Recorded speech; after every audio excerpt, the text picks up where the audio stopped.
Very good afternoon, everyone. I, C.S. Surbhi Jain, on behalf of Institute of Company Secretaries of India, welcomes all the present here in the ninth session of EEE 5.0 Master Knowledge Series, which focuses on MSMEs and opportunities for professionals. Micro, small, and medium enterprises are crucial to the economic growth, employment, and innovation in many countries. Addressing their challenges and leveraging available opportunities can lead to significant growth and sustainability. The Micro, Small, and Medium Enterprises Development Act might have been enacted in the year 2006, formally recognizing these entities, along with the fact that the regular legislations pertaining to Companies Act need not to be applicable and an easier way out for legislation be put in place. That said, in reality and in practicality, the SMEs have been the blood running in the veins of Indian economy, silently working and strengthening it from within. The increasing significance of corporate governance and compliance has expanded the responsibilities and contributions of company secretaries in assisting MSMEs to navigate the complex regulatory landscape. The role of company secretaries has witnessed significant growth and importance in the context of micro, small, and medium enterprises in India. Company secretaries play a crucial role in ensuring compliance, good governance, and overall smooth functioning of the business. We, the company secretaries, play a vital role in empowering MSMEs through technology by addressing specific challenges and providing tailored solution. We can help these businesses thrive a competitive landscape. Engaging with MSMEs, understanding their needs, and providing tailored solution can foster a thrive ecosystem. Proves to be an ocean for the opportunities for company secretaries. And to gain better understanding of the opportunities in the MSMEs, today's session is being planned on the topic MSME and opportunities for professional. And to delve deeper into the ocean of opportunities in the area of MSME for us, for the company secretaries, we have with us eminent speaker Dr. C.S. Ajay Garg. He's a social entrepreneur, effective speaker, technical author, writer with total corporate experience of more than 3 decades. By qualification, he's done MA in Economics, MCom, MBA, LLB. He's been a fellow company secretaries, FICA. He's a registered valuer, IPR attorney, qualified IP, QSA, and a PhD. He's been done the mentorship on the Startup India portal, and he has served as the director on the board of Corporation Bank from 2008 to 2011 for a period of 3 years. It's a proud privilege to have him as speaker for today's session and get benefited from his words of wisdom in the arena of MSME and opportunities for professionals. And with his brief profile, we welcome him in the ninth session of EEE 5.0 and hope to have the enthusiastic learning. All the participants are requested to raise their queries, and that same will be taken up at the end of the session. Sir, we welcome you on the behalf of the members and the ICSI, and now over to you. Thank you, Surviji. Rather than taking queries at the end of the session, we can take it after every 20 minutes. Sure, sir. Because otherwise, what happens to my colleagues, they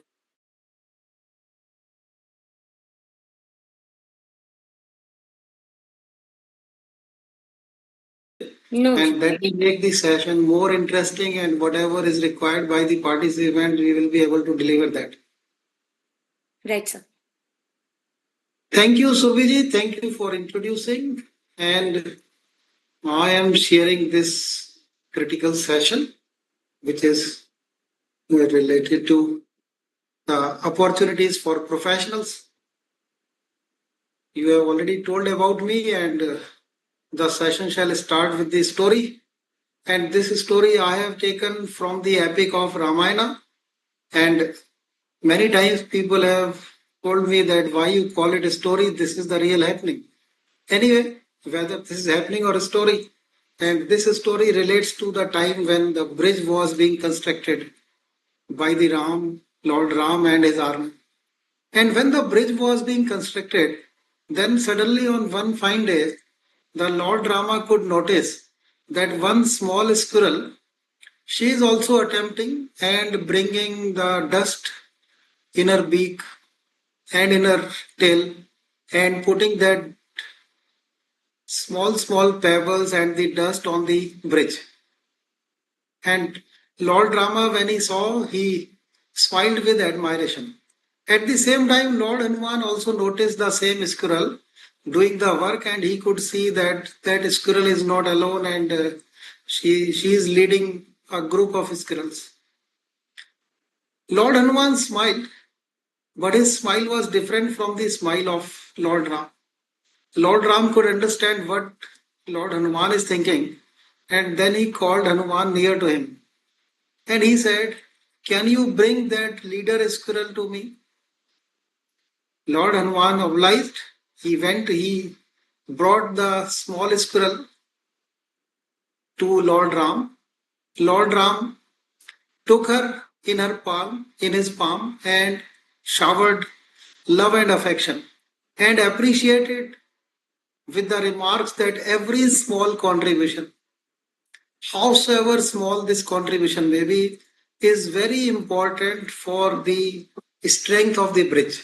And bridge will be strengthened with the dust, and only pebbles and big pebbles are not going to make the bridge stable. And any bridge can become stable only with the small pebbles and the dust. And if we talk and replace the bridge with the economy, and we replace the contribution of the squirrel in the contribution of MSME, then we get our lessons well, that yes, for the strength of any nation's economy, the contribution of MSMEs is very important, and it gives the principal strength to economy of the nation. Same has happened with India, that Indian economy has also gained the strength with this MSME world. And now, just now, Surbhiji was talking about MSME Development Act 2006. Many times, many of the company secretaries ask what was there prior to this. Prior to this, there was Small Scale Industrial Undertaking Act 1993. And prior to this, there was no differentiation between small and big. Now, this Small Scale Industrial Undertaking Act has some problems. First problem was that only two bifurcations were there, large scale and small scale. In MSME, what happened that this small was further trifurcated into micro, small, and medium, because the problems of micro, small, and medium were different. Therefore, second challenge, that SSI Undertaking Act talked only about the industry, and there was no differentiation as far as the service sector which we know today. About that, there was no differentiation. So then what happened? That this MSME, the I in SSI, got replaced with entrepreneurship, enterprise. And this enterprise comprised of not only industry, but also the service sector. Another change was that industry got replaced with the word enterprise, and therefore, with this, the entry of service sector in the formal definition of MSME started its journey, and the word undertaking, which had actually no meaning, was changed to development. Means government was focusing on the development of MSME sector, and this journey started in 2006. And my journey with MSME started in 2008. That was my first brush with MSME. And in 2009, my own PCS firm at that time got registered with MSME.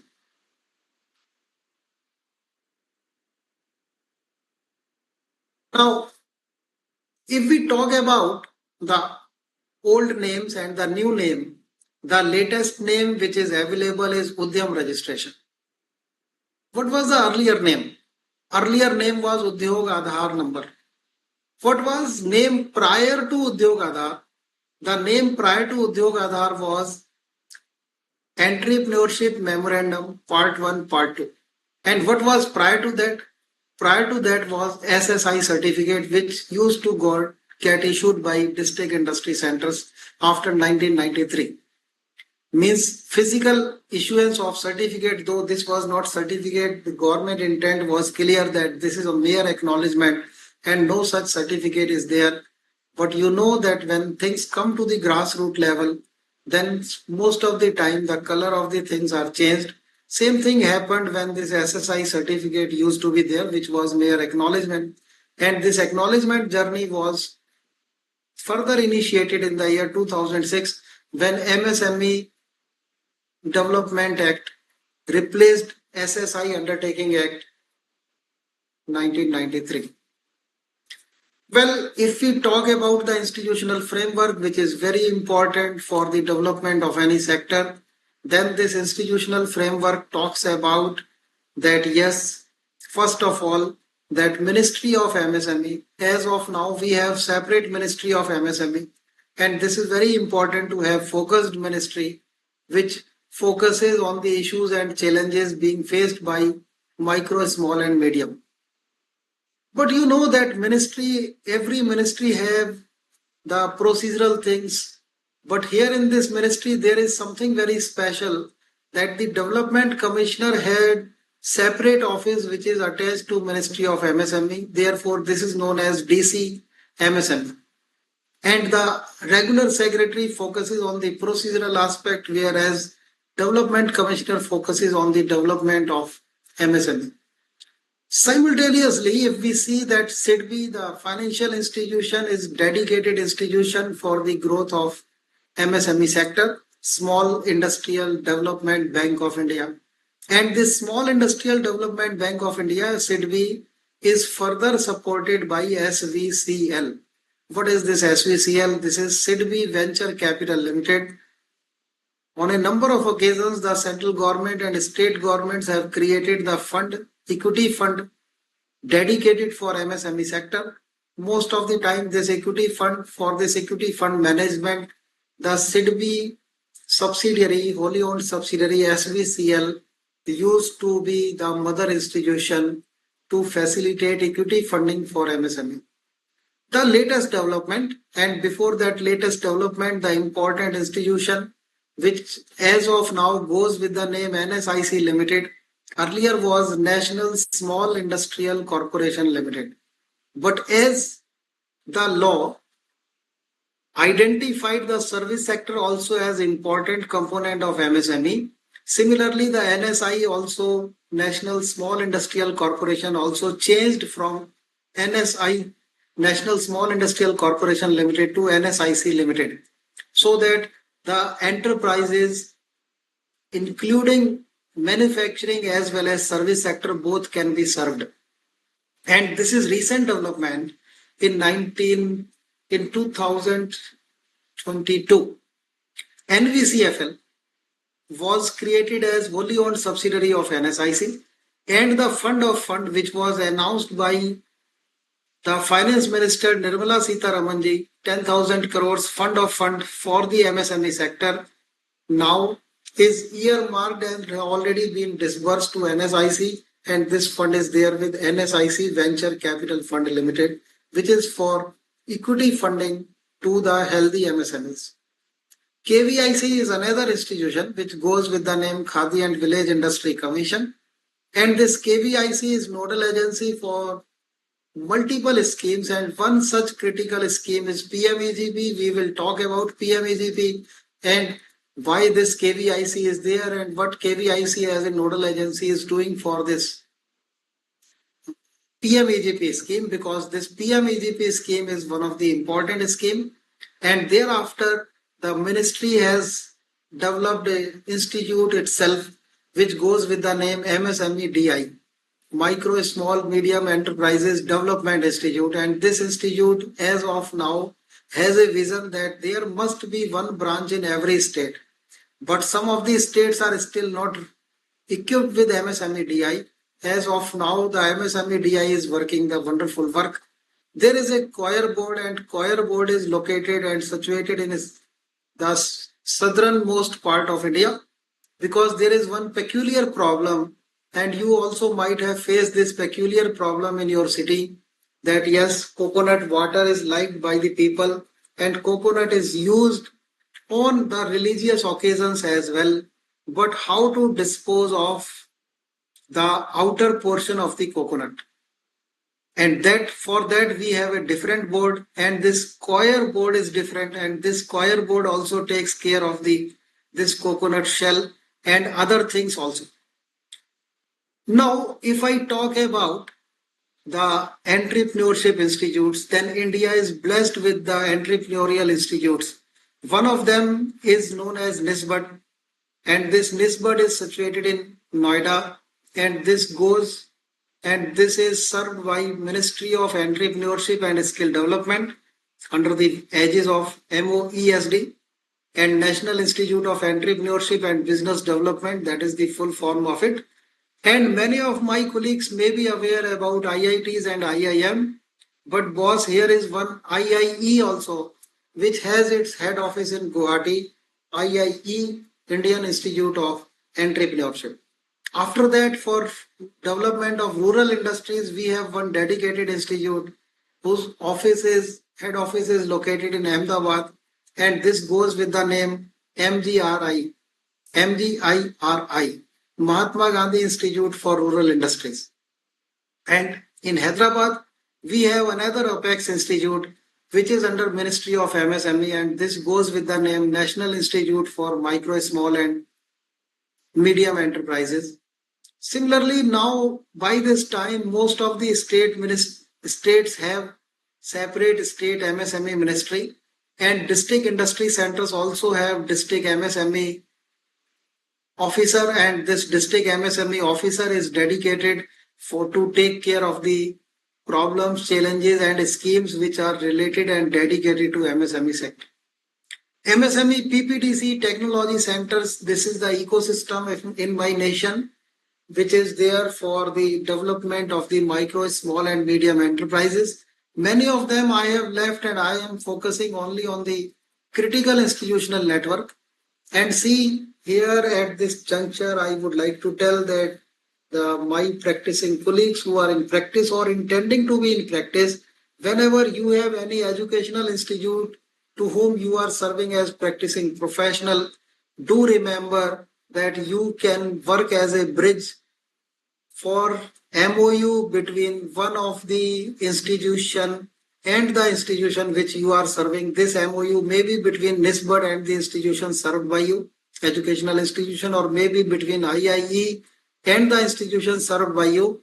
These institutions work on lean model, and they look for hardware, they look for participants, and they provide the complete software, complete hand holding on long-term basis, and fees is shared between the institutes.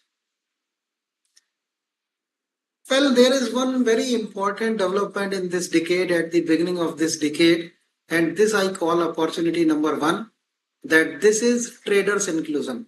For the youngsters who have joined the practice recently or are in practice for less than 3 years or have passed the company secretary exam less than 5 years, this can be their very important interaction and beginning of the interface with MSME opportunities, that traders have been included in the definition of MSME for limited purpose by way of office memorandum, and this is office memorandum is dated July 2, 2021. What is the purpose? The purpose is that to facilitate priority sector lending and CGT MSC facility to traders. Otherwise, only the manufacturers and service sector entrepreneurs are covered under MSME definition, but traders inclusion is recent. Therefore, many, rather most of the traders still don't have this MSME registration, and because they don't have registration, therefore they are devoid of the benefits of CGT MSME. So therefore, as a fresh practitioner, as a relatively young practitioner, you can serve the traders in your vicinity, and you can onboard them with facilitation of Udyam registration. And here I will talk about second opportunity and then I will go back to Surbhiji for taking the questions which might have come by this time. You may feel free to send your questions. I will be taking the questions within the session so that your question do not have to wait for full 2 hours. Let us talk about opportunity second after this traders inclusion where you and each of us can facilitate the Udyam registration for the traders because traders still don't have 90% of the traders are not aware about their rights to have Udyam registration. And let us talk about Pradhan Mantri Mudra Yojana.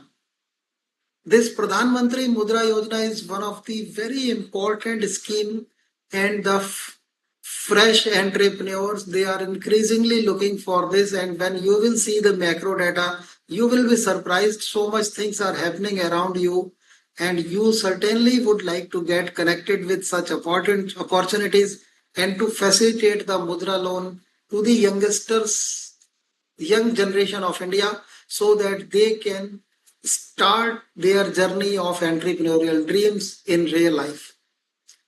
Number one, that Pradhan Mantri Mudra Yojana, the loan amount which was earlier only 10 lakh rupees now has increased to 20 lakh rupees. Earlier there were three schemes, Shishu, Kishore and Tarun. Now one more scheme has been introduced that is Tarun Plus. And with this Tarun Plus, now this amount has increased and this amount for Tarun Plus is more than 10 lakh rupees and up to 20 lakh rupees. One of the attraction of the scheme is that processing fees is nil. Another attraction that minimum age 18 years, maximum age 65 years of entry. That means do not get misled. Don't think that this scheme is only for the youngsters. Youngsters means any person who is starting, who is intending to start business at any phase of life. If the business is small, initially every business is small, then this Pradhan Mantri Mudra Yojana loan is possible. Repayment terms of this loan is 5 years. Within 5 years, this loan is required to be repaid. And the main attraction of this loan is that collateral security is not required. Collateral security, one of the important issue. If we talk about the female entrepreneurs, there is a challenge that before marriage, the parents are not interested to offer the collateral security. And after marriage, the new parents are also equally not interested to offer the collateral security because confidence level is low. And the natural parents' confidence level is also low. They also think that she will go from the home, so therefore they don't feel comfortable to offer the security.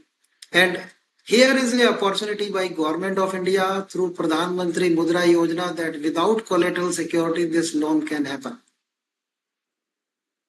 Let us talk more about this loan. First of all, in 24-25, what is the situation?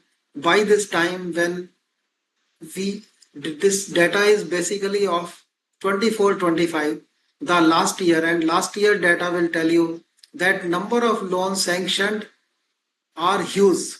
More than 5 crores loans have been sanctioned. Total amount sanctioned in the loan is also huge amount, and this is 3,39,000 crores. Total amount disbursed, this total amount disbursed is basically up to 31st March, and you will realize that the disbursement amount is also good amount. But this is macro data. Let us talk about this Pradhan Mantri Mudra Yojana in a way that there are certain secrets. And as a professional, if you wish to facilitate this Pradhan Mantri Mudra Yojana loan, then these secrets I will share with you after the first question, our first question answer session for which Surbhiji is ready, and then I will go for opportunity 3. Over to you, Surbhiji, if there is any. Yes, we have received some questions, so I'll be having those questions before you. So, Yes. first question we have is can a non registered MSME individual complain in MSME platform for non payment by a MSME registered person? Yes, answer is no. And because the without passport you cannot have visa. Similarly, without Udyam registration, you are not eligible to take the benefits of the Udyam registration or MSME services or facilities or subsidies which are provided by central government and state government. This is very clear, and registration is must. And we will be discussing this particular thing in today's session related to the payments. That is also one of the opportunity, and we will discuss that opportunity in today's session. Okay, sir. So another question we have is, can we file MSME 1 after the due date, which is 30th April? What will be the implication if filed after due date? The MSME 1 is only the procedural compliance. And every company secretary is capable enough to do this MSME half yearly filing. Today, I want to take you to different trajectory where your practice also gets enriched with the other opportunities which are available in the arena of Ministry of MSME. Let us let us think something beyond Ministry of Corporate Affairs so that we can enrich our remunerations which we earn in our practice. So then today's session is focused on that. The repercussions are very well defined. You can go on ICSI web portal, you will get the repercussions there as well.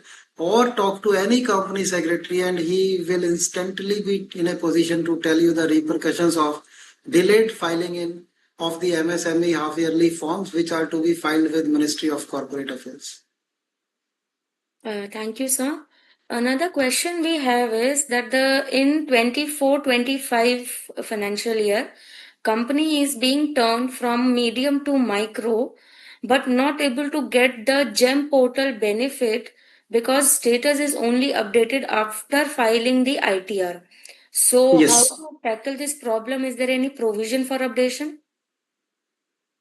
See, this is perfectly right that this is connected with filing off because now artificial intelligence is being used by various departments, and because artificial intelligence is being used and company will shift from small to micro only after filing of the ITR as of now, as on date, because ITR is yet to be filed, therefore it continues to be small.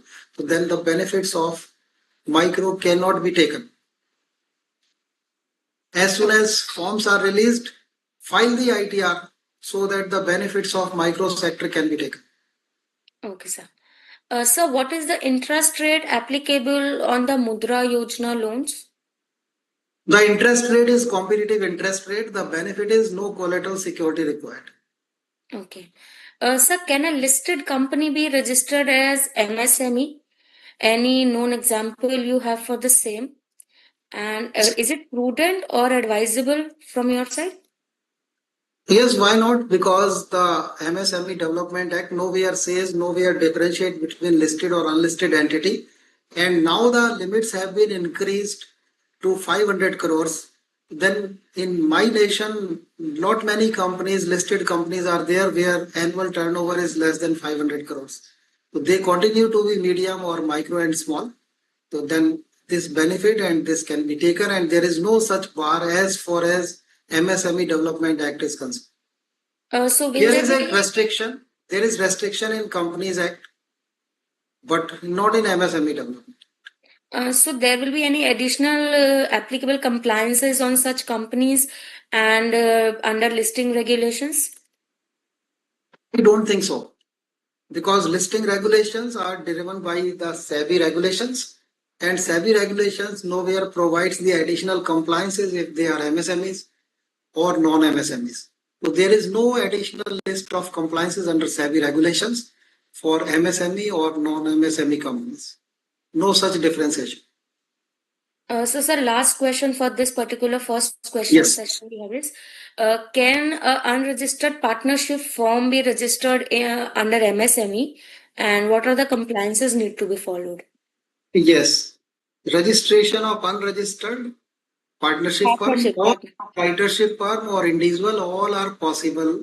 And this Udyam registration is possible for all forms of the business. Okay. As far as startup registration is concerned, there are restrictions.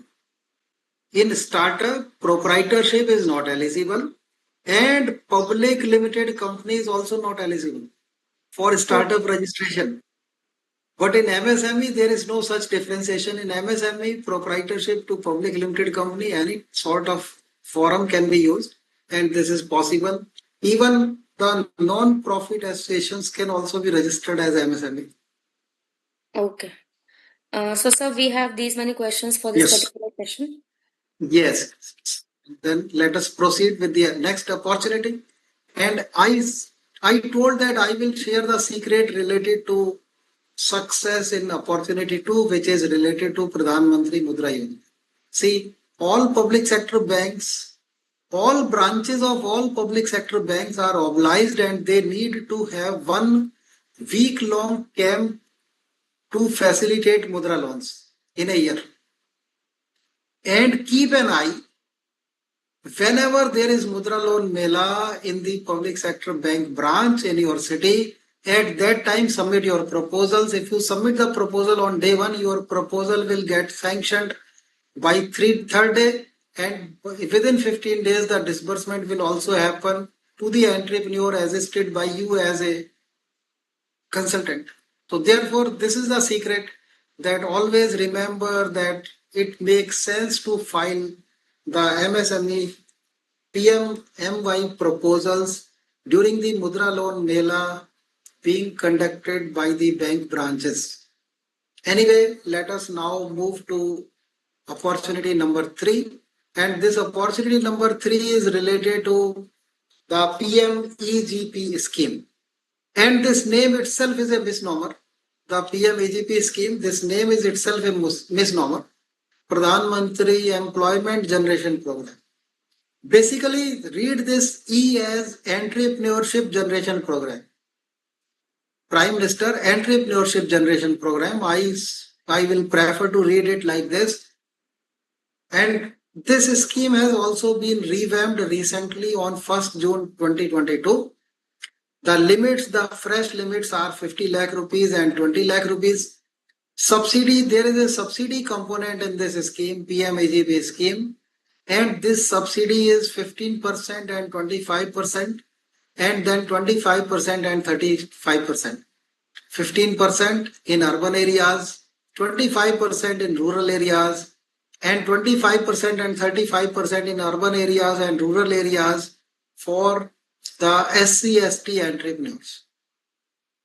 The contribution by the entrepreneur is required minimum 10% contribution of the project cost in urban areas and 5% of the project cost in rural areas.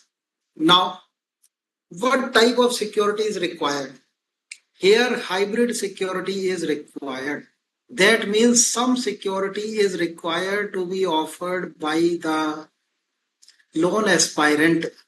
The entrepreneurial aspirant entrepreneur need to provide some sort of security, and he must complete 15 days entrepreneurship development program. Then this PMEGP can be facilitated. The qualification for EGP, PMEGP is 8th standard pass. And if anybody is 8th standard pass, then eligible for PMEGP. If less than 8th standard, then not eligible for PMEGP. The minimum age is 18 years, and nodal agency for this PMEGP scheme is KVIC, and you will get all the informations related to PMEGP scheme on the website of kviconline.gov.in. And every year, hundreds of loans happen in every district, whether you have facilitated any loan or not till now, but you can easily facilitate, and this is this is not a very big deal. See, when you apply for loan, then what happens?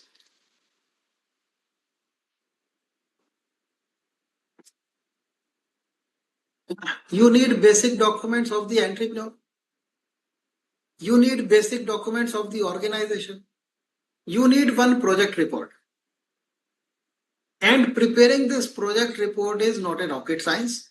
But if still you feel you are not comfortable in preparing the project report, then you can download n number of project report from this portal kviconline.gov.in. Instant learning will happen and you download the project report, convert the PDF files into Word file. After that, this will become more easier for you to develop and prepare the project report for your clientele. And that is the most cumbersome document out of the documents which are required for PMEGP scheme. Legwork, yes, lot of legwork is required to be done. What type of legwork is there? That first of all, you must be aware about district industry center in your city, in your district. Then you must be aware that the files which are collected by district industry center from time to time goes to the committee which is headed by DC or the person assigned by the DC, and this committee decides which loan, which file is okay, which file is not okay, and this then these files are sent to the lead bank of the district, and lead bank disburses these files to various banks, and then banks approaches the customer, means the loan aspirant, and then they ask for certain additional documents from loan aspirant. At that stage some sort of security is also required, because hybrid security model is there, that government of India secures such loans but not to the extent of 100%, and hybrid security to the extent of 25% or more is required, and then this loan happens. Usually we ask the entrepreneurs that out of your contribution, treat your contribution as 25% instead of 10%. And 10% you contribute in business, convert rest 15% in the form of fixed deposit, and offer this fixed deposit as a security to the bank, so that your PMEGP loan will get the wings, and fixed deposit is treated as the first class security, and rest of the security will be provided by government of India, and PMEGP loan will happen. So this is the critical secret in relation to this opportunity 3, that fixed deposit shall be preferred for the security to be provided by the loan aspirant, and that way this loan will get facilitated faster. But still you need to convince your young aspirant who has approached you to handhold that such loans take 3 to 4 months in India, and he need to have the patience for the disbursement of the loans. For service sector entrepreneur, the maximum limit of the loan is 20 lakh rupees. Prior to 1st June 2020, this was 10 lakh rupees, and for manufacturing, this was 25 lakh rupees. After 1st June 2022, after revamping of the scheme, now the amounts have been doubled.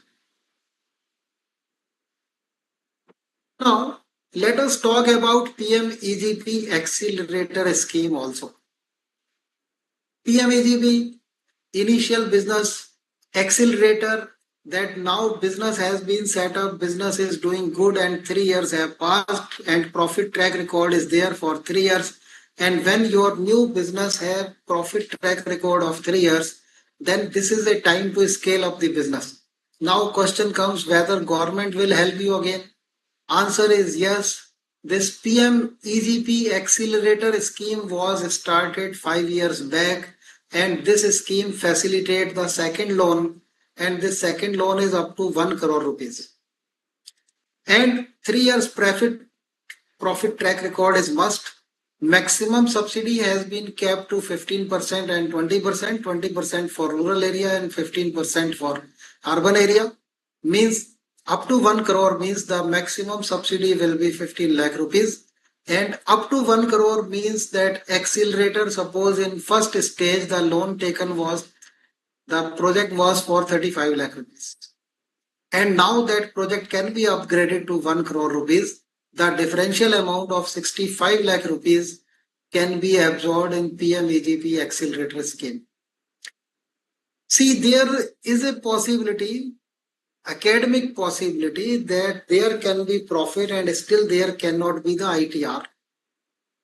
Because you know that individual is also eligible for PMEGP, there is no need to create partnership or complicated business organizations, for small businesses, and if he has taken loan in individual capacity, he may have earned a profit. His balance sheet may be of profit, but because this was not taxable, therefore may be a situation that he has not filed the income tax return. In that case, a CS certificate is required for last 3 years, and on the basis of that, the profit making record, the PMAGP accelerator benefit can be availed for young entrepreneur who has started his business with PMEGP. And here is one catch, that not only this PMEGP, but the loan aspire, the entrepreneur, aspiring entrepreneurs who have taken the Mudra loan, they are also eligible and covered under PMEGP accelerator scheme.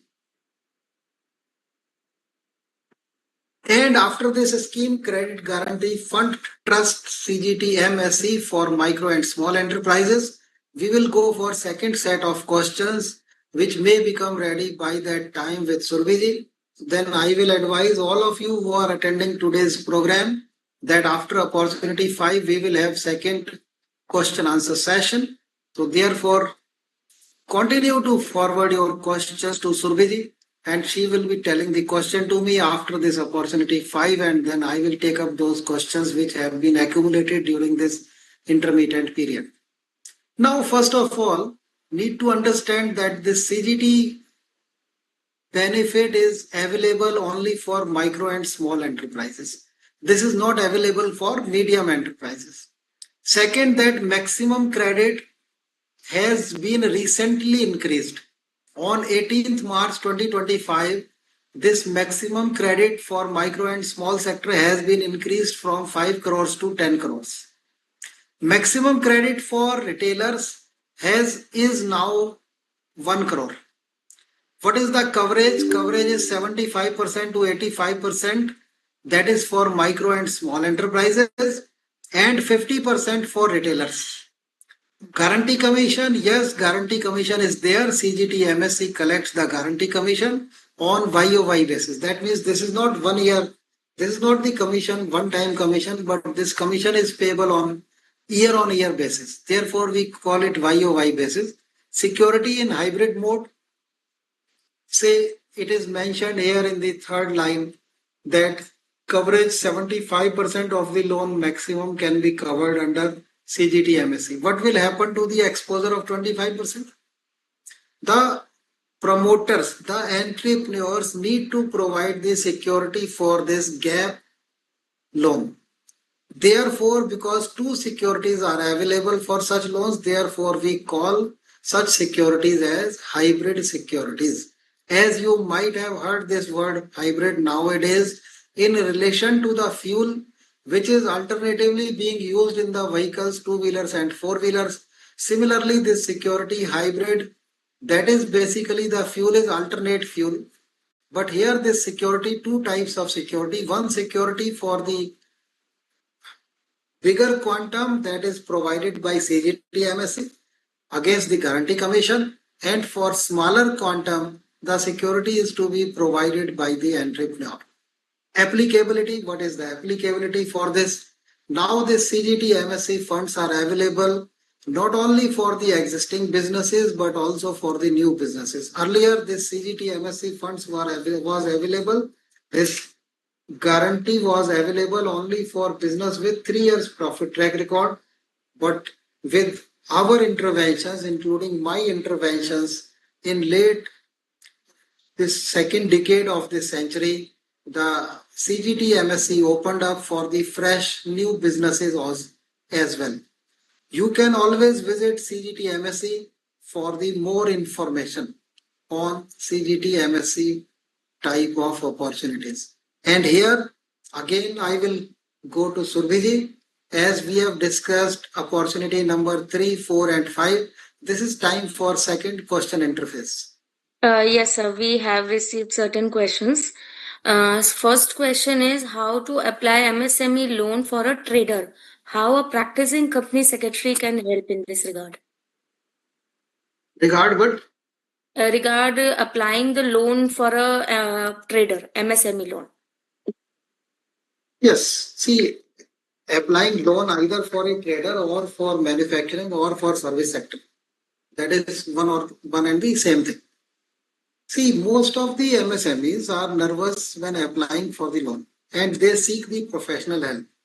And as a company secretary, we are connected with our clientels and we serve them for the compliance purposes. Means we already have the clients in our touch. Only thing is that banks will never tell them about this CGT MSC opportunity. And if their balance sheets are robust, which we are already aware, then we can always break through that CGT MSC facility is possible and you can take the loan even if your value of the collateral security is less. Say an entrepreneur, because you are in touch with that entrepreneur, you know that the house in which he lives, because this is tier 3 city, the value of the house is hardly 40-50 lakh rupees. All the documents are available, but he needs a loan of 2 crore rupees. Now, can you facilitate as a company secretary, as a practicing company secretary? If you are aware of CGT MSc and you facilitate and you say that yes, 75% cover will be provided by CGT MSc because your balance sheets are profitable and it seems viable, and you will be able to serve the loan of 2 crore rupees, then what will happen that the knowledge is valued by every entrepreneur. And if you can facilitate something which is not getting facilitated by the other professionals, then it is possible to get this type of work. Number one thing means facilitation of loans. Whenever you are facilitating loans for MSc clients, always remember, study their balance sheets, study their collateral securities, or talk to them about their collateral securities. If collateral securities are less, requirement of the loan is more. Always talk about CGT MSc. Read on this website cgtmsc.in. Latest information you should be aware. You should be aware of what formalities are required to be completed so that you can facilitate. But always disclose that guarantee commission, some guarantee commission on year basis will be charged by CGT MSc. And CGT MSc applications are processed and then CGT MSc writes to the bank from whom the loan is being asked, and then the remaining security is to be provided by entrepreneur and loan happens. Sir, so these loan facilities can be available for the clients whose CIBIL report is poor. No, I will not say that if civil report is poor, then this will happen. In that case, even CGT MSc guarantee, who will give the guarantee for the poor person? Right. Civil should be good, number one thing. Number two thing, business should be robust. Number three thing, that balance sheet should be profitable. See, you are seeking a loan of 10, say 2 crore rupees, your client. If your client is seeking a loan of 2 crore rupees, there should be at least a profit of 25 lakh rupees in the balance sheet. If profit of 25 lakh rupees is not there and 9.5% is the rate of interest, then how you will serve the loan? Right. This is the basic thing, and all company secretaries are well aware about these basics. And because they are well aware about these basics, that profitability, number two, availability of collateral security, and if amount and quantum of collateral security is less, then an entrepreneur can always go for CGT MSc and then can pad up the security by way of seeking this guarantee from guarantee fund created by Government of India. Okay, sir. Sir, another question we have is a company has changed its status from private limited to public limited, but name of the owner in MSME certificate is uneditable. How the name of the owner to be changed? Please repeat. A company is changed its status from private limited to public limited, but the name of owner in the MSME certificate is uneditable. How to change the name of the owner in the MSME certificate? See, this problem is coming, and at macro level, the MSc committee or the institute need to take this issue with the Ministry of MSME, because one more challenge is happening. That in case of conversion or change of name. Even they are the MSME ministry is saying that go for fresh Udyam registration. This is a challenge. This challenge is to be taken up at the macro level. And I would love to see that if Institute of Company Secretary will initiate this challenge and will impress upon that Ministry of Corporate Affairs continues with the same. Nowadays, there is another challenge, Surbhi. That challenge is also required to be addressed by ICSI. Yes. That in certain cases, the SIN number is also changing. Right. From If unlisted to listed in case. Yeah, if SIN number will change, then what will happen? That all the past history of the company is in doldrums. So Right. therefore, these type of micro issues to be taken up by the forums. These forums may be forums of MSME or maybe the professional institutes created by none other than Government of India. And these practical challenges will get addressed when these will be taken up at macro level. Then, Surbhiji, this is the outcome of today's session. You may note down that Right, yes, sir. the macro level presentation, whenever ICSI makes the presentation to Ministry of MSME, this particular point that Udyam registration number shall not change and there should be facility of all changes which are facilitated by Ministry of Corporate Affairs, including name, including status, including conversion or whatever shall be facilitated under the same Udyam registration because otherwise the entity is devoid of taking the benefits of continuity. Right, sir. Right. Yes. Next question. So another question we have is, can practicing company secretary provide the consultation services with respect to the loans, grants, and government schemes offered to MSMEs? Is there Yes, any my kind of restrictions or limitations? yes, there is no professional code of conduct nowhere bars. Only thing is that this field is competitive and this field is open for all professionals. And if you are in practice for more than 10 years or you are in the age bracket of 35 plus, then I will advise you that think beyond loans. Even facilitate venture funds because one assignment of venture fund is equivalent to 10 assignments of loan in terms of remuneration which you get as a professional.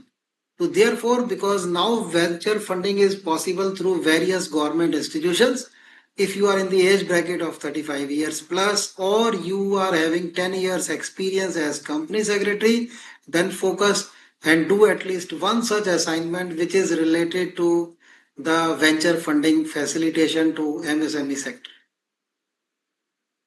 Sir, the last question for this particular second Yes. set of questions.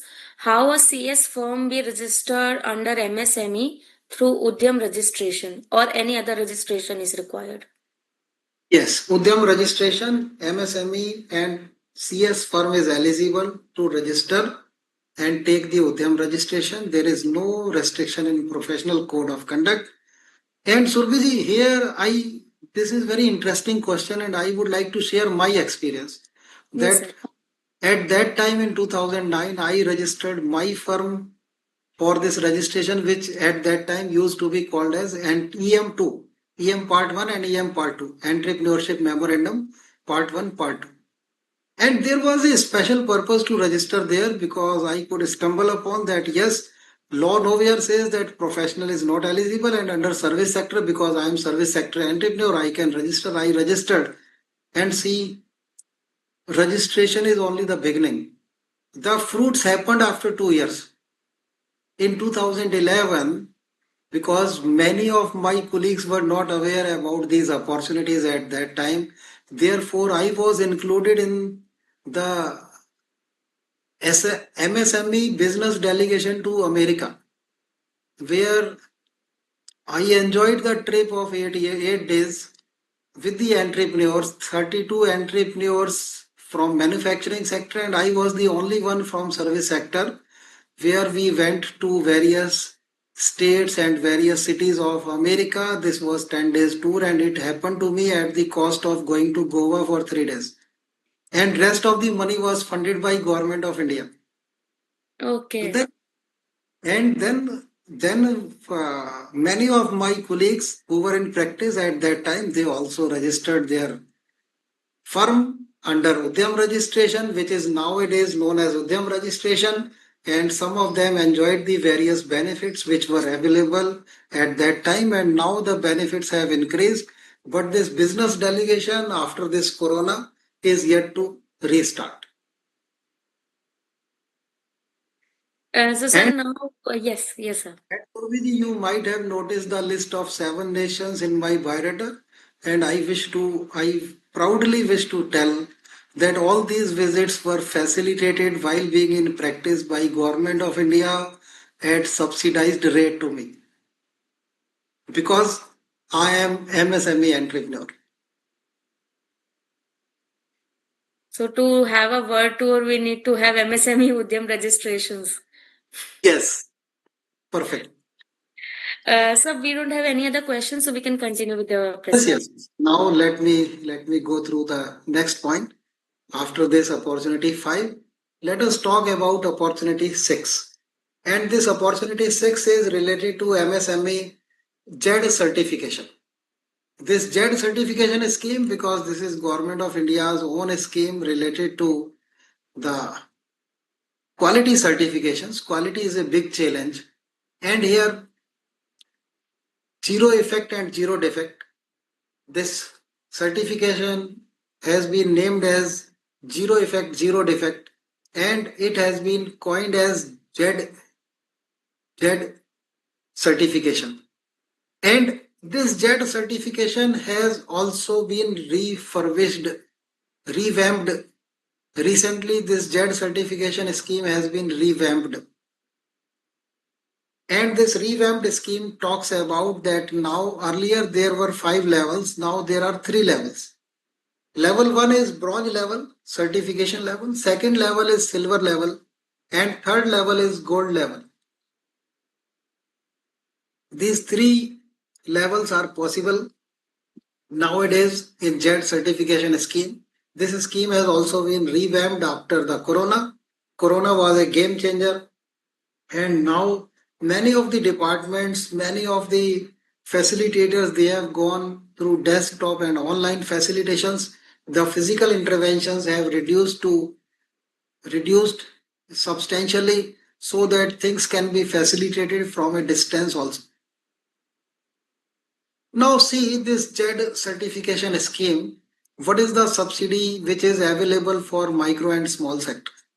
First of all, that when any firm makes a commitment to take the JED certification, then 10,000 rupees as a joining reward is transferred in the bank account of the micro and small unit. Subsidy, this subsidy happens, this subsidy is in the range of 80%, 60%, and 50%. This is the subsidy. Means if total cost of the JED is something, so then for bronze category, the 80% subsidy is there. For silver category, 60% subsidy is there. For gold category, 50% subsidy is there. There is additional subsidy for women entrepreneurs. How to differentiate the organization driven by women entrepreneur? That there should be majority in directorship and there should be more than 50% shareholding. Then we call it the women driven entrepreneur. In case of SC/ST also, the additional 10% subsidy is available. And in case of northeastern region, the additional 10% subsidy is available. That means gender specific, caste specific, and geography specific additional subsidy of 10% is available. There is one more additional subsidy which is 5%, and this is for cluster development programs. Means when 10 units, identical units or 5 units join this JED certification put together, so then additional subsidy is offered to them. Well, JED aspirations and JED certification, there may be gap between that, or there may be a journey from bronze to gold. And for that journey, for hand holding support and for gap analysis, the additional subsidy is provided by Government of India, and this additional subsidy can be up to 5 lakh rupees, 2 lakh plus 3 lakh. Financial assistance, that is possible 75% of the total cost with maximum 50,000 of subsidy. Now let us understand the JED certification. First of all, Government of India is at the top, and Government of India has made Quality Council of India as nodal agency for this subsidy, the JED certification and JED facilitation. Accredited training providers and consultants, they are registered and empaneled with Quality Council of India. Accredited agencies for assessment and ratings, they are also empaneled with QCI, and these accredited agencies put together serves the MSMEs, and MSMEs nowadays through desktop can apply directly to Quality Council of India on a dedicated portal, and this portal is dedicated for JED facilitation. Now let us talk about this opportunity 6 JED certification, and in related to this JED certification, now let us see what various verticals are there. Number one, vertical number one, which we call nowadays IEC, and this industrial awareness programs and workshops, these can be arranged. Second is training programs for the entrepreneurs. Third is assessment and certifications on site, remote and desktop assessments. Fourth is hand holding. Fifth is benefits and incentives to apply for benefits and incentives. And sixth is campaign, advertising, and brand promotion for the JED. These are the various verticals under which the JED scheme works. And now see JED pledge. What is the validity of JED pledge? Where Ajay Garg told you that 10,000 rupees instantly happens once the JED pledge has been taken by the MSC and is uploaded on the JED portal. And this 10,000 rupees is transferred in the bank account of the entrepreneurial organization. A submit and undertaking is to be submitted. Apply online for any level and confirm to all conditions. Conditions are well defined, very well defined. Sub conditions are also defined, and any entrepreneurial organization can apply. Any means micro, small, medium, or large, anyone can apply for JED certification. Opportunity to close non-conformity. You will upload the documents. If any non-conformity is there, that will be triggered, and then opportunity will be given to convert this non-conformity into conformity. Final certificate on the basis of recommendation given by accredited assessment agencies, this certification will happen. And once any organization joins at the lower level, it can always upgrade by way of complying to the other conditions which are prescribed. So this is your opportunity 6, which is related to the JED certification. And what is the opportunity over there? Number one, hand holding. Number two, becoming the accredited training provider or consultants or assessment agency and doing the ratings. So these are the opportunities. And prior to Corona, many of my colleagues who were even company secretaries, they became the consultant, the JED consultant, empaneled with Quality Council of India. Now let us talk about one very niche opportunity, and this niche opportunity is related to bill discounting platform. As of now, the Trade Receivable Electronic Discounting System, TREADS, popularly known as TREAD system, the Reserve Bank of India is the nodal agency for development of the TREAD system. And by this time, the 5 platforms are available. 5 electronic platforms are recognized and approved by Reserve Bank of India. RXIL is one of them. M1 Exchange is second. Invoice Mart is another platform. C2 Trades recently got this recognition, and CreedX is next one to join the bandwagon of TREADS platform.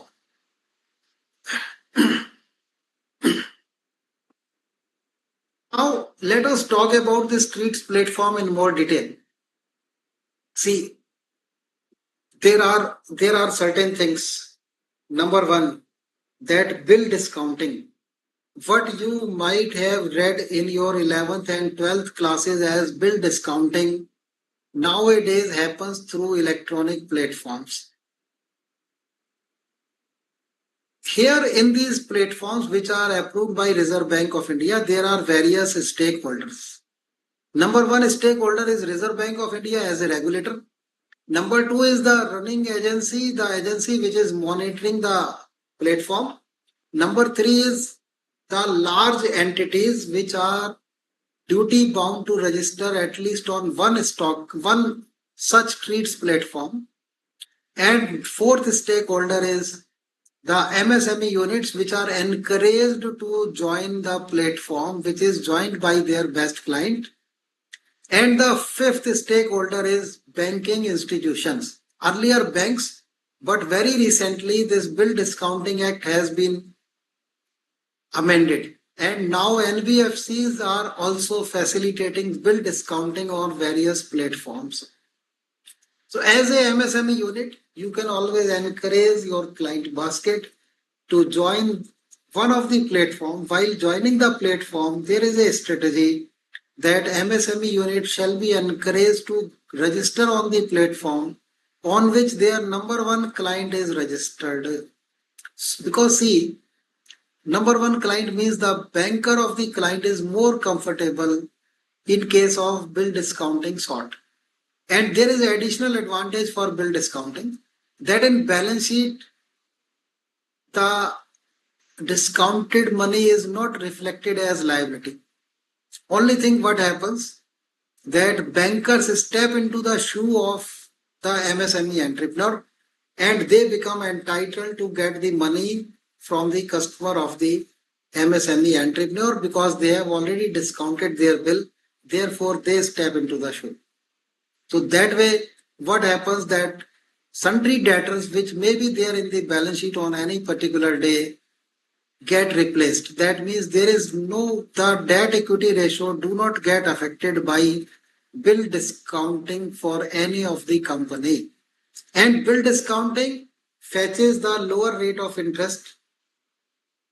Therefore, it is beneficial for MSMEs and MSMEs need to be encouraged.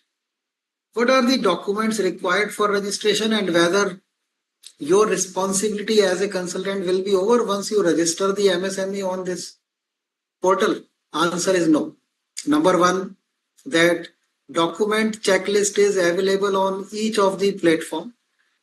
Basic registration documents, documents of the authorized person, and then one agreement. Once the documentation portion is over, the agreement which is there, standard agreement, will be asked to be executed by the platforms on and payment of stamp duty. And once this agreement is executed, then this agreement will get uploaded and after that the registration will happen. But registration is not going to solve the problem and it is not going to give any benefit to your client. Therefore, you should be ready to handhold for longer period. Because when you handhold for longer period, then what happens? That your client's confidence that yes, bill discounting will happen and he will get working capital for intermittent period where he might be facing the difficulty for working capital. And if you can facilitate the bill discounting, then also remember that by the time you complete the third bill discounting, you must build the capacity for the in-house staff of the MSME so that you are not the regular burden, you do not become parasite on MSME and their staff must be trained so that for subsequent transactions they are capable and they can do the bill discounting at their own. So this is opportunity number 7.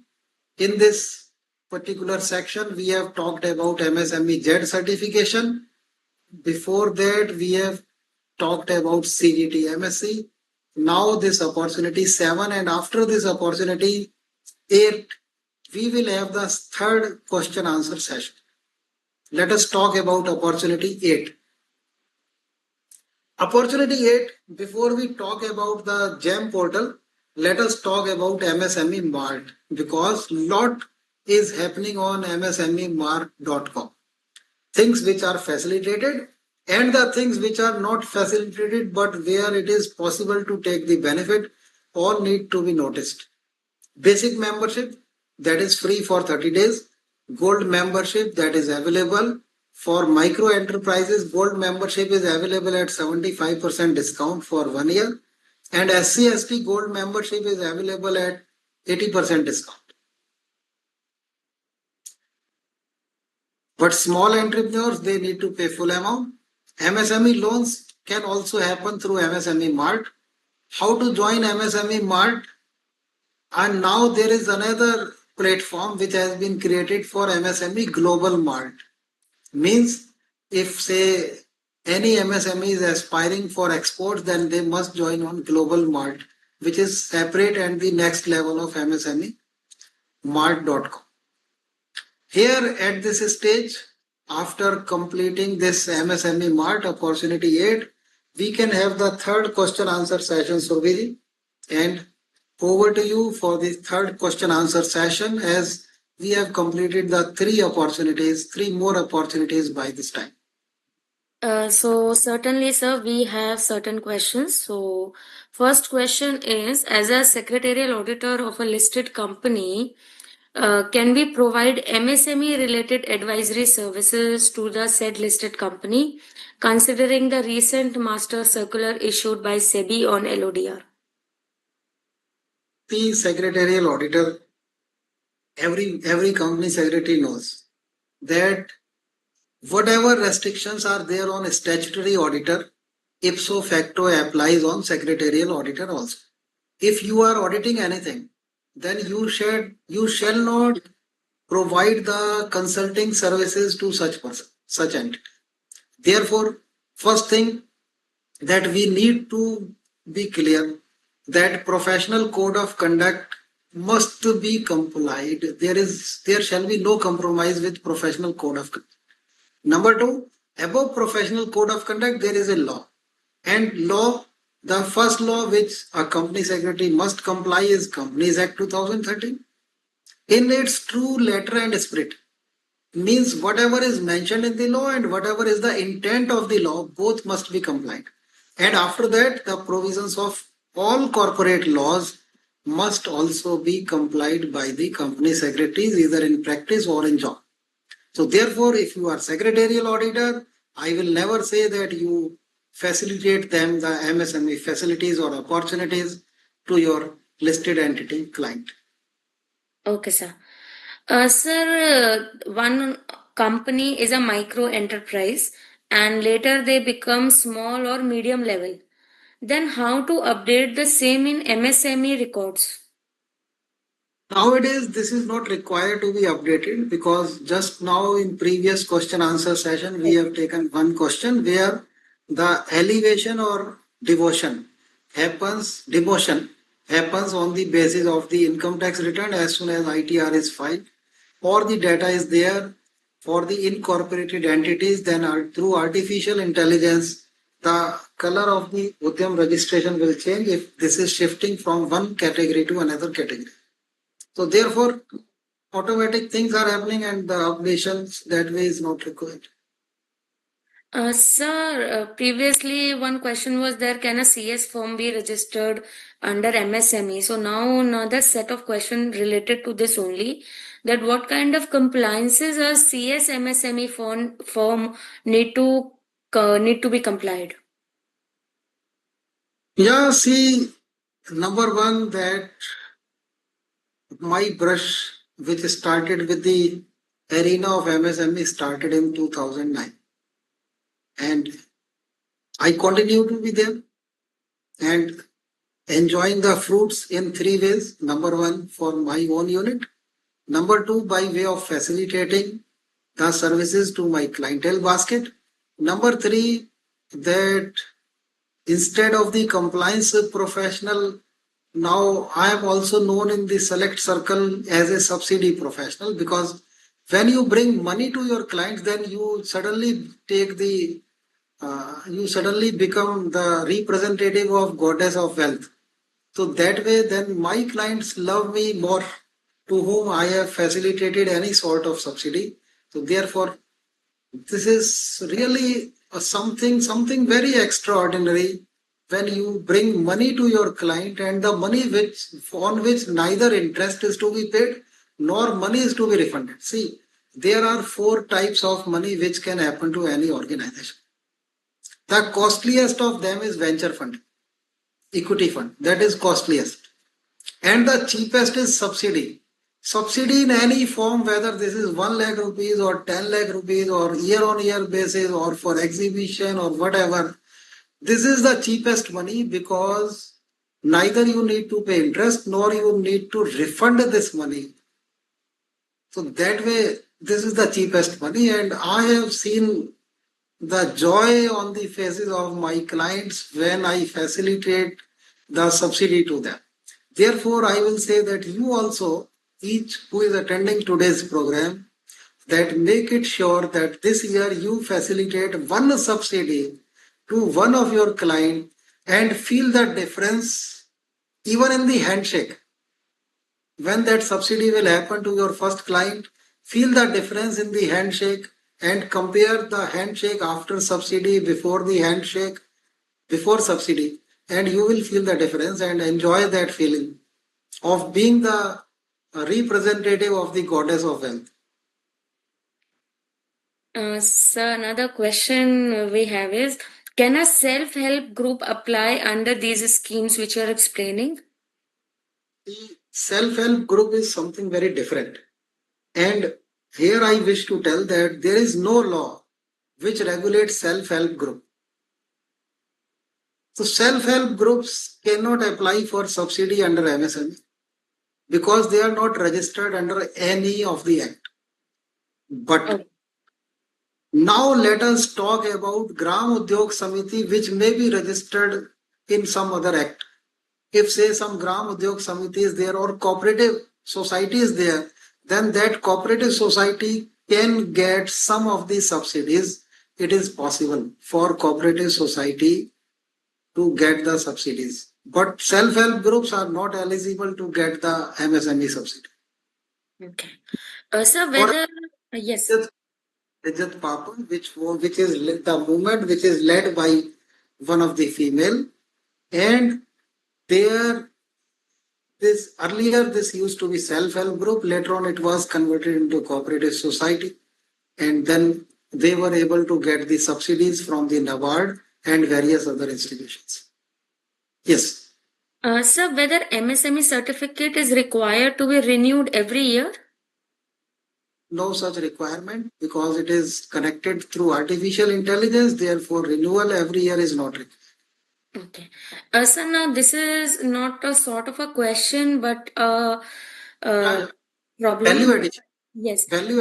A company has filed an application for delayed payment in MSEFC Council for Yeah. recovery of payment from the buyer in July 2023. Even after Yes. passing of 2 years, no progress is there in the matter and no recovery of money. So, what is the best course of action available Yeah. to? Some of the state governments, the MSc Facilitation Council is a dead department. one such one such state is Delhi, where MSc Facilitation Council institution is very weak. Then the states where this MSc Facilitation Council system is very weak, you cannot do anything. Only thing is that through the systems, because now MSME Samadhan portal is there, on Samadhan portal or to Ministry of MSME, Government of India, you can write. Maybe that not for your particular case, but the state government will be pulled up, and maybe that this will result into benefit for thousands of MSMEs belonging to your state. But basically, it depends on the appetite of the appetite of the bureaucrat who is heading the MSME Facilitation Council, how much importance that person gives to MSMEs. Sir, we have three questions, so I'll Yeah. ask these three questions. Yes. What is the procedure to become assessor or consultant under Z certification? Go on the JET portal, which is regulated by Quality Council of India, and on that, in all these categories for the intermediaries, it is mentioned what is required. They provide free training. They don't charge for the training. If you wish to become assessor or you wish to become handholder, they will not charge anything. And 7 days training will be provided at their cost by Quality Council of India. And once you pass the exam, then or their assessment system after the training, then you can empanel as a assessor with them. And what is the minimum qualification to become assessor? Is there any minimum qualification mentioned? Minimum qualification, they provide the training and that training is to be completed. Okay. So But means minimum qualification, certainly see the professionals or qualified engineers or because it is quality trainings. So these things help. Otherwise, no such thing is prescribed, but certainly a 8th standard pass cannot become the assessor. okay. Sir, last question is what is the difference between MSME loan and MSME subsidy? Yes, very interesting question, and I think that by this time the answer should be very clear. That on loan you are going to pay the interest, but on subsidy you are not supposed to pay any interest. Second, that loan is to be repaid. Otherwise, you will become defaulter.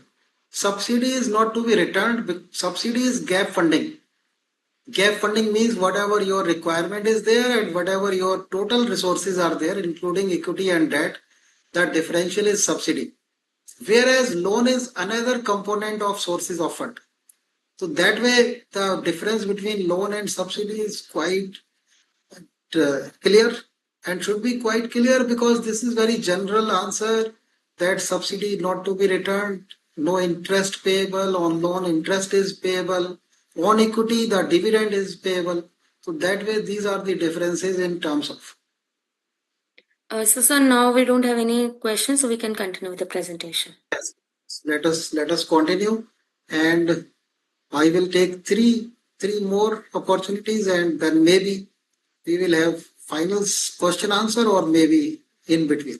Let us see.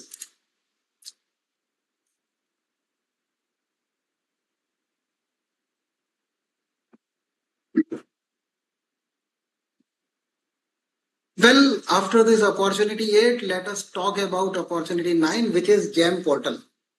This is something amazing and some extraordinary things are happening on GEM portal. I don't know whether you had your first brush with GEM portal or not. Let us see what this GEM stands for. Government e-marketplace.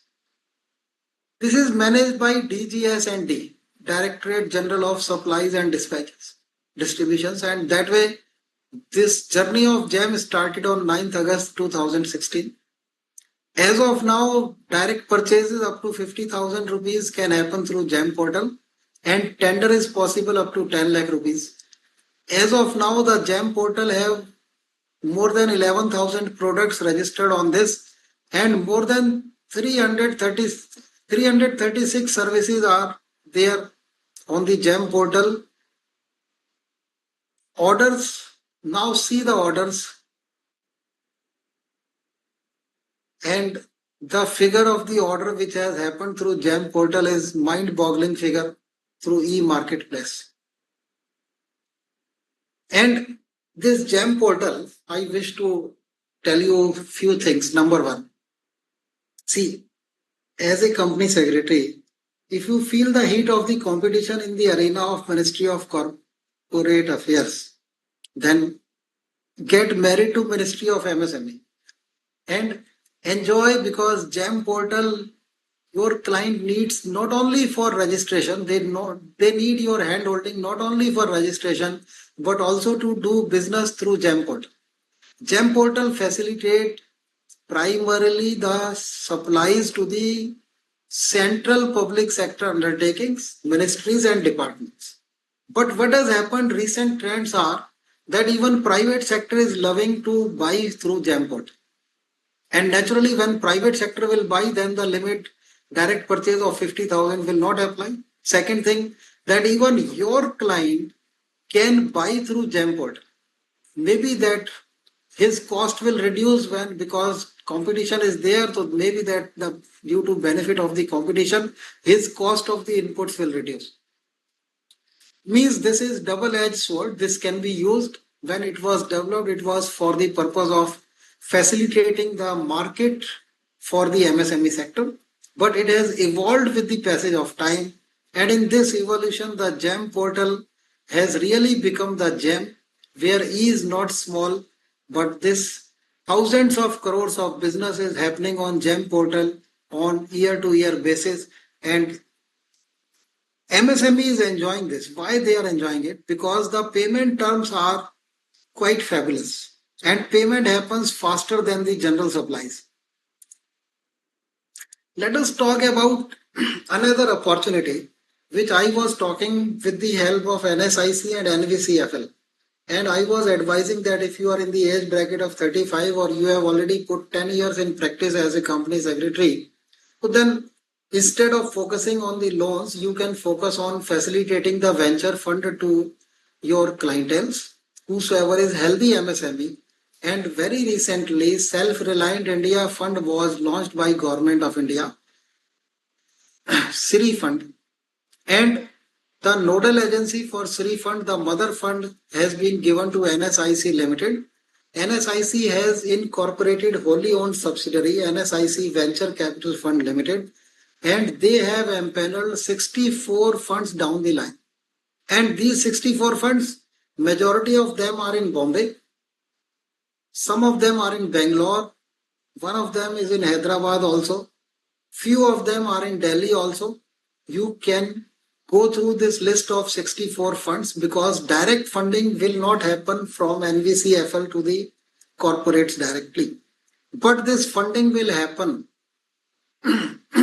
through the daughter funds. Means now, as you have seen that single level monitoring is now shifting to two level monitoring, as we have seen in case of registered valuer, we have seen in case of insolvency professionals, we have seen in case of even the social auditors. So that similar way, now the equity funds also have two layers. One is mother fund. This mother fund of 10,000 crores given by Government of India to NSIC. NSIC created wholly owned subsidiary with the name NSIC Venture Capital Fund Limited. This Venture Capital Fund Limited has created the policy where it says that bring your 80 rupees and take 20 rupees from me. And 64 daughter funds means down the line funds have already registered and have entered into definitive agreement with NSIC. And as they are able to bring their 80 rupees, they are taking the disbursement from NSIC Venture Capital Fund Limited as well. 24-25 was the first year when this equity fund disbursement started from these daughter funds which are empaneled with the Sri fund. This is the opportunity in the field of venture funding. Now, let us talk about the this ESDP and other trainings. See, I have seen that many professionals like Ajaygar, they love to spare the time for dissemination of knowledge, which is traditionally known as teaching and trainings. And see, in the arena of MSME also, there are various opportunities where you can become facilitator, you can become handholder, you can facilitate MOUs, or you can organize the trainings, you can become the trainer in those trainings. MSME development institutes are there. Then NISBUD and IIE are also there, which facilitate where you can facilitate MOUs between the institution in your city with these institutions. Now let us focus and see what trainings are there in the arena of the MSME ministry. First of all, industrial motivation campaigns. These campaigns runs from 1 day to 2 days. Entrepreneurship awareness program, these are from 2 to 4 hours half day programs. Entrepreneurship skill development programs known as ESDP. These ESDPs runs to 15 days and there is a mandate that in every district one such ESDP of 15 days shall happen. And this may be music to your ears that 100% expense of this ESDP of Ministry of MSME are afforded by Government of India. And this is absolutely free, this 15 days training for the young aspiring entrepreneurs. Recently, just before the onset of Corona, my daughter also completed this 15 days free ESDP in my district. Management Development Program. These are also conducted by MSME Development Institutes, vocational and educational trainings by technology centers and TDCs, technology development centers, tie up with NISBET or IIE or any other institution. So these are the opportunities in the arena of the ESTP and other trainings which are facilitated by Ministry of MSME. So then Surbhiji, here what we can do that before I go for the last session, last three opportunities, we can have some questions if those questions are there.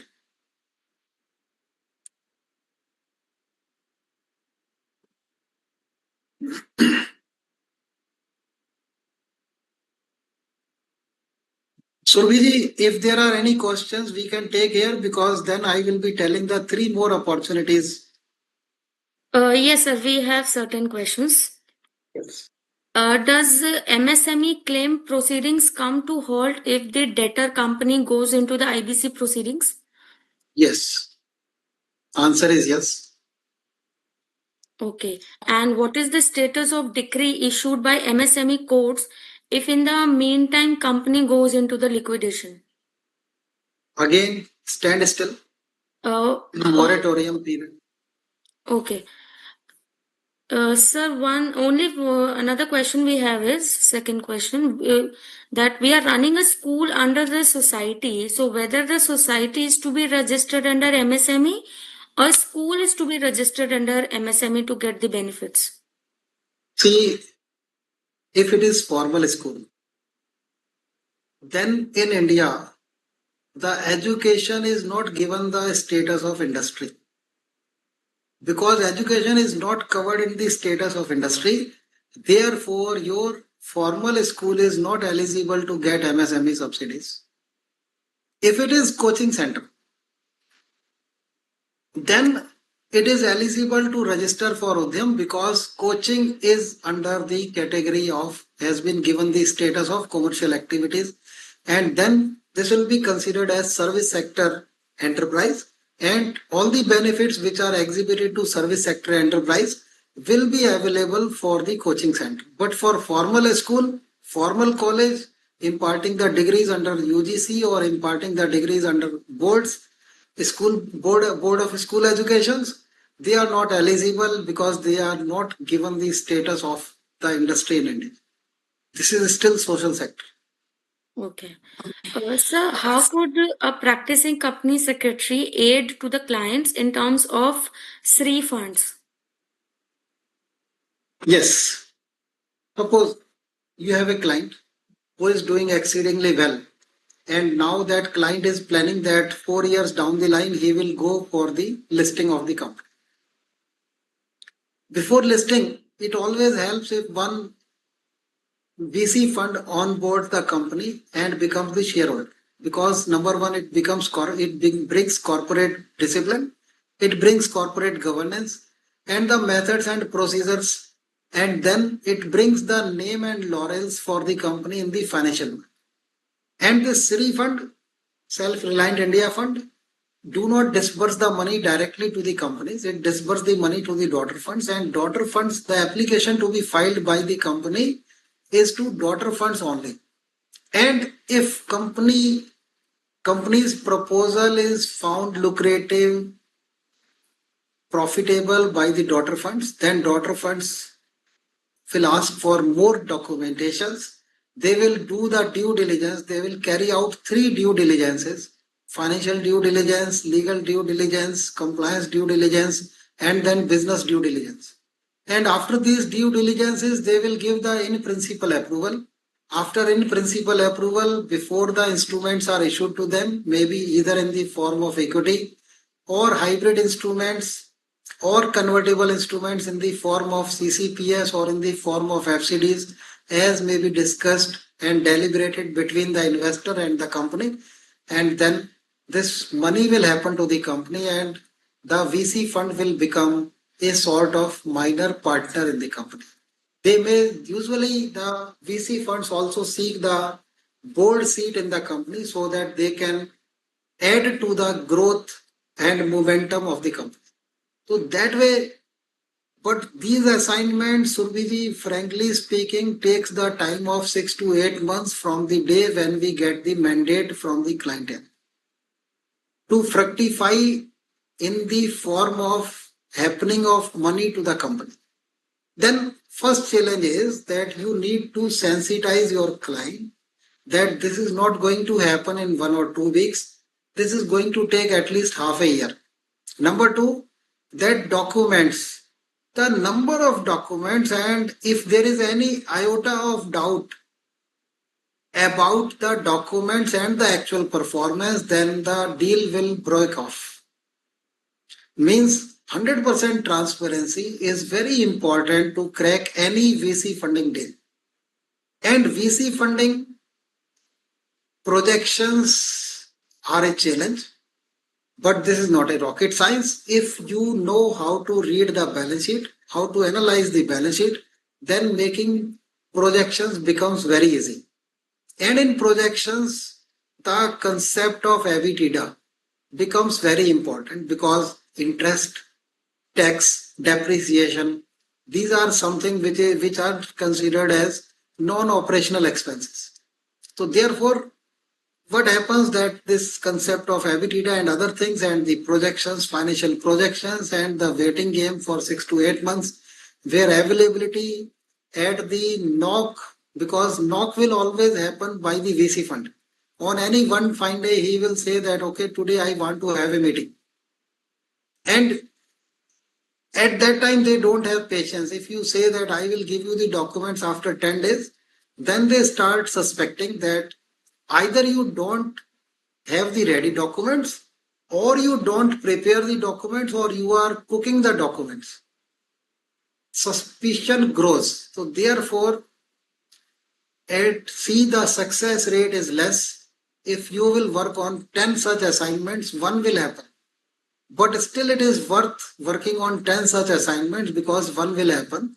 And this one is very interesting because it gives you, it covers more than 10 assignments in terms of the fees which as a practicing professional one earns.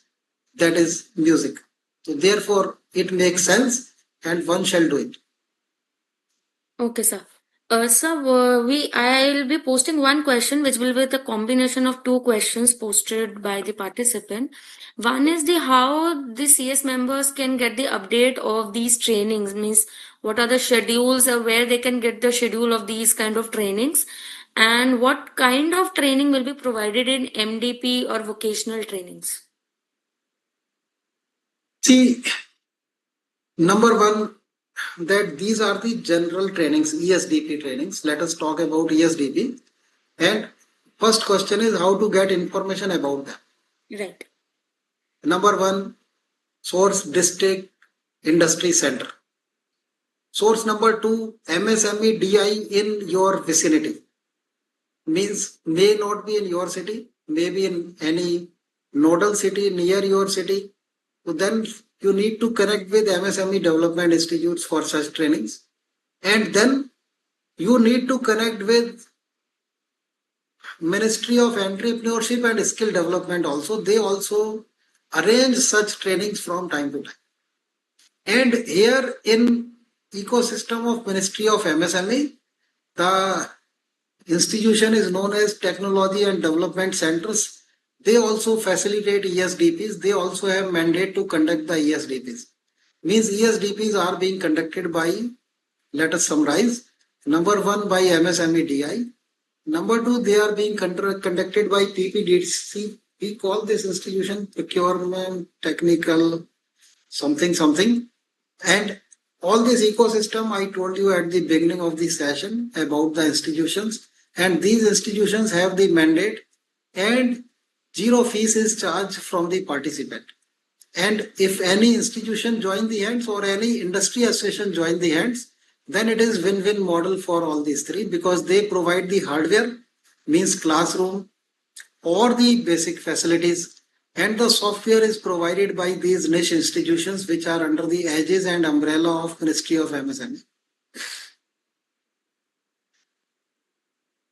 So next question that we have is ki, what kind of trainings are being provided under MDP and vocational trainings?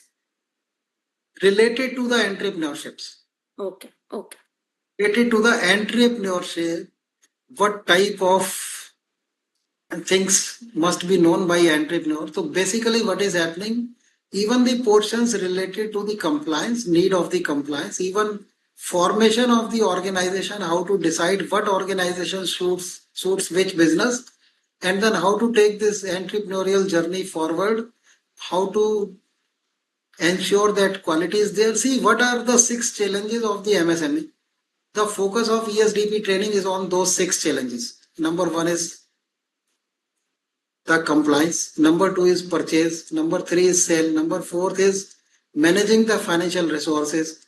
Number fifth is quality. And number sixth is managing the personal HR.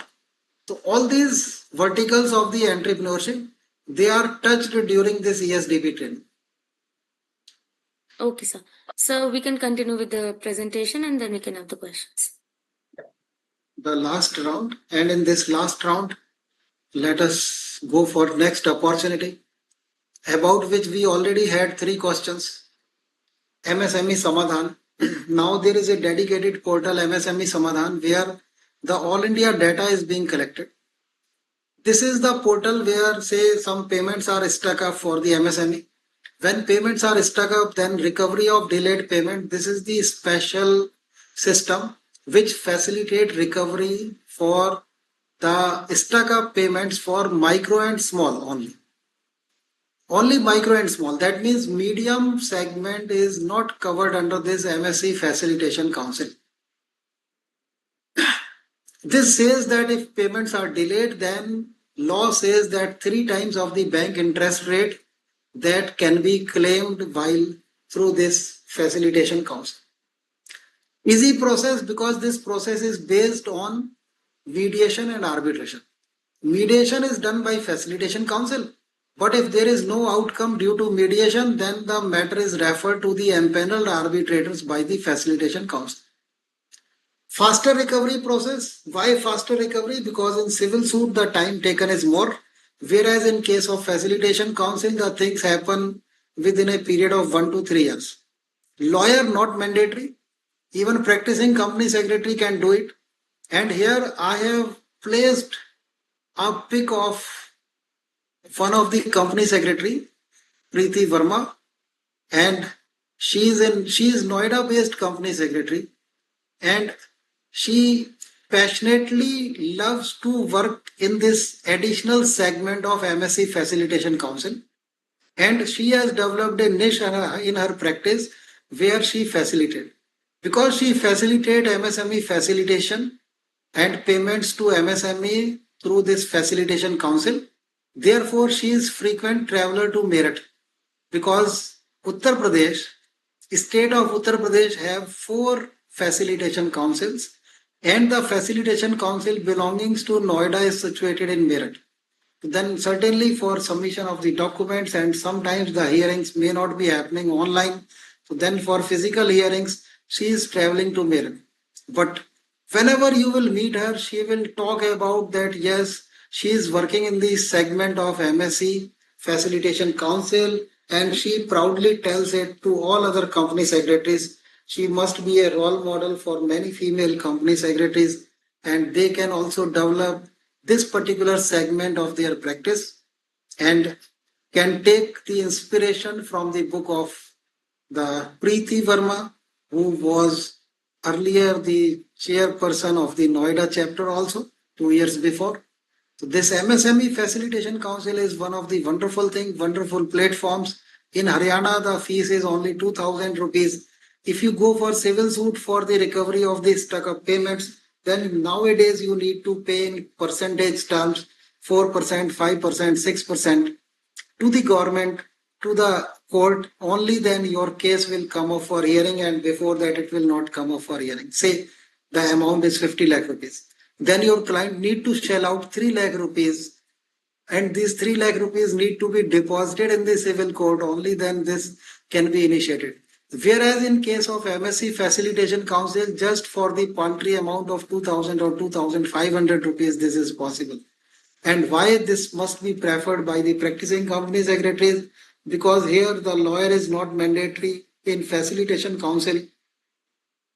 By way of taking the resolution and the representation, you can also represent as practicing company secretary. If you are in job, then you can represent your company in which you are working as a company secretary. So use this platform, MSME Facilitation Council. But remember, this platform is regulated by state government, not by central government. Central government has enacted the law, MSME Development Act. And under this act, facilitation councils, the rules for facilitation councils and constitution of facilitation council, the mandate has been given to state governments. Therefore, you will find that in some of the states, the facilitation councils are proactive, whereas in some other states, the facilitation council is working in sleep mode. This is from my side all about this facilitation council, and when the last question answer session will be there, so then we will take the questions and your queries related to the facilitation council. Let us talk about one subsidy which I always call low hanging fruit. Why low hanging fruit? Because if you have not yet worked in the field of subsidy, then you must start. This is my conviction, and this is not necessary that you must follow what Ajay Garg is saying. But exhibition subsidy is one of the extraordinary subsidy, because two subsidies every year are facilitated by central government, and many state governments, including Haryana government, facilitate two additional exhibition subsidies. And this subsidy is on year to year basis. That means every year the more subsidy can happen to your client. Let us understand that two exhibitions, one domestic and one international. This is reimbursement subsidy up to 85%, means smaller the unit, more the subsidy. Unit is driven by SC/ST, more the subsidy. Unit is driven by general category entrepreneur, less subsidy. But there are pre-exhibition formalities as well as post-exhibition formalities. The list of approved international exhibitions and domestic exhibitions are uploaded, because NSIC is the nodal agency for this.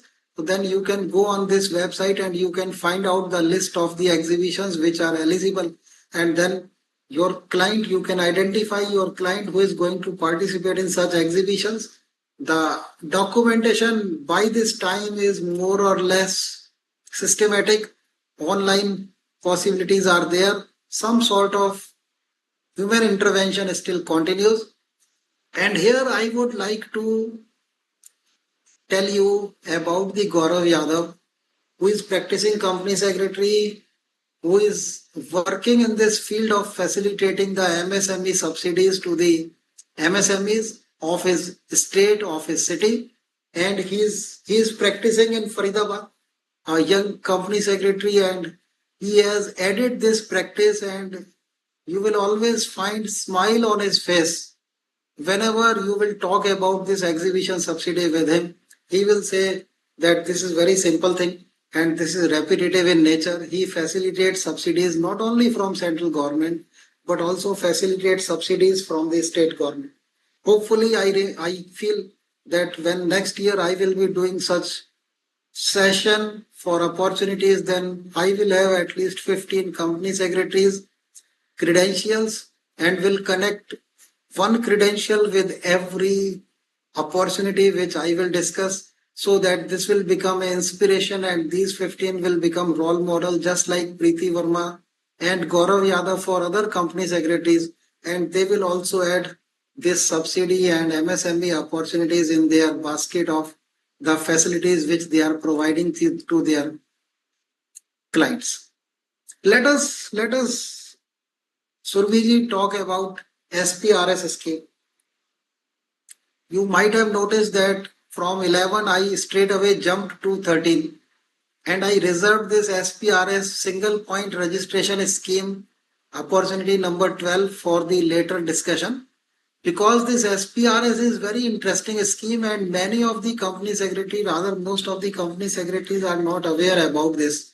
That if their client is looking to support and supply the goods to the public sector, then this SPRS registration makes more sense because tender fees waiver is there, earnest money deposit waiver is there, and then ease of tendering is there because joint and group tendering is possible in case of MSME units. And MSMEs are given opportunity to match L1 bidder if they are SPRS registered. Third party audit is required for SPRS registration. And because you name the audit and MSME entities are very nervous, therefore they need you as handholder during audit. But remember, this is not the audit of the financial, but this is basically the process audit. Process audit so that it can be assessed whether MSME is capable of manufacturing the quality goods in what quantity. And therefore, this SPRS scheme, read about this SPRS scheme. Many of the manufacturing sector MSMEs must be waiting to get more information about SPRS in your circle, and information and awareness about SPRS scheme is very less. Well, there is now this SME listing, merchant banker ready, making merchant banker ready. So then Surbhiji, whenever, because this recently I explored this opportunity to make SME merchant banker ready. And this journey started in the year 2021. And by this time, six such companies, SMEs, which were made ready for the merchant banker. And this is massive opportunity, but this can be discussed only in the separate session. And I will not be able to do justice to this merchant bank ready opportunity, which is exclusively for the practicing company secretaries. And maybe at some other time with the intervention, with the interval of 6 to 8 months or 12 months, then someday I will share my experience of how hand holding to make the SME merchant banker ready, how a company secretary in practice can play pivotal role, and this can be niche practice for any company secretary who is in practice. Always remember, whenever you wish to know about any scheme, don't go anywhere, go to my.msme.gov.in. This is the centralized portal by Government of India, and collect authentic information from this, because this portal will take you to various scheme specific portals and enrich your knowledge bank. Once you enrich your knowledge bank, then you can share this knowledge bank with your clientele, and that way enjoy the fruit of additional success as practicing company secretary. And this story, Lord Ram and Squirrel itself, is a lesson for any micro and small enterprises. Last 10 minutes, 8 minutes, 7 minutes I have saved for question answers, the last question answer session. And road to success is always under construction. Next time we will talk about SME listing, and maybe next time something else. Over to Surbhiji. Yes, sir. So, sir, we have last set of questions, although we have covered most of them. So, one is a vendor who was not registered as MSME at the time of taking order, but get self-registered under MSME later on. Can he take recourse of the MSME Council for the recovery of its dues? No, his case is likely to be rejected. Okay. They will reject it. Now, there are decided cases, they say that registration must be prior to supply. Okay. Sir, Passport, yes. yes. What Story of passport recovery? and visa. What recovery mechanism PSB follow in this scheme? PSV, Yes. because public sector banks, they are not MSME, therefore they cannot go to facilitation council for recovery. Okay. Facilitation council is to facilitate MSME to recover the money, not for public sector banks. Okay. Sir, MSME registration starts from the Aadhaar number of a person. So, if a person is authorized in more than one company, for say a private limited company, then how There is to a challenge. apply? There is a challenge. One Okay. Aadhaar, one Udhyam. Okay, so that Yeah, person, if a company is having subsidiaries or many companies with the same person as authorized persona, so he cannot have one MSME registration. yeah. Authorized person Aadhaar means there can be Aadhaar of another director, there can be Aadhaar of manager, there can be Aadhaar of employee or anyone else. Okay, so one Aadhaar, one Udyam registration. Yeah, one authorized person. Okay, okay, okay. So another question is here, traders registered under MSME can use Samadhan portal for recovery of debts?